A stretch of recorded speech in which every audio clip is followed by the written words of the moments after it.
दोस्तों, इस वीडियो में मैं आपको एक हाथी और बकरी की कहानी सुनाऊंगी।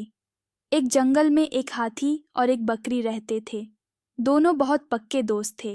दोनों साथ में मिलकर हर दिन खाने की तलाश करते और साथ में ही खाते थे। एक दिन दोनों खाने की तलाश में अपने जंगल से बहुत दूर निकल गए। वहां उन्हें एक तालाब दिखाई दिया। उसी तालाब के किनारे एक बेर का पेड़ था। बेर का पेड़ देखकर हाथी और बकरी बहुत खुश हुए। वह दोनों बेर के पेड़ के पास गए। फिर हाथी ने अपनी सूंड से बेर के पेड़ को जोर से हिलाया और जमीन पर ढेर सारे पके हुए बेर गिरने लगे। बकरी जल्दी जल्दी गिरे हुए बेरों को इकट्ठा करने लगी।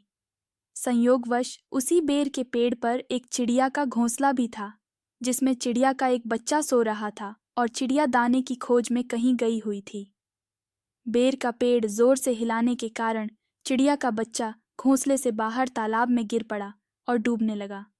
चिड़िया के बच्चे को डूबता हुआ देखकर उसे बचाने के लिए बकरी तालाब में कूद गई, लेकिन बकरी को तैरना नहीं आता था। इस वजह से वह भी तालाब में डूबने लगी।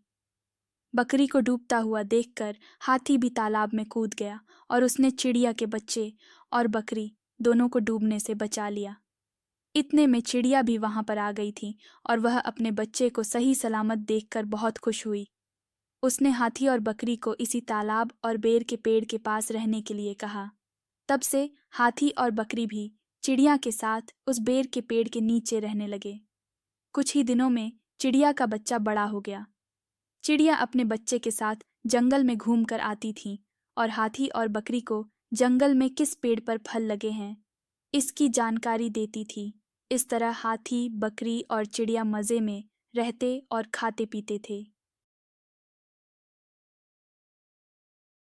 इस कहानी से हमें क्या सीखने को मिलता है दोस्तों, कि हमें किसी का बुरा नहीं करना चाहिए। अगर हमारी गलती से किसी को परेशानी होती है तो उस गलती को सुधारना चाहिए और मनमुटाव दूर करते हुए एक दूसरे की मदद करनी चाहिए। दोस्तों, ये कहानी आपको कैसे लगी? कमेंट में ज़रूर बताना।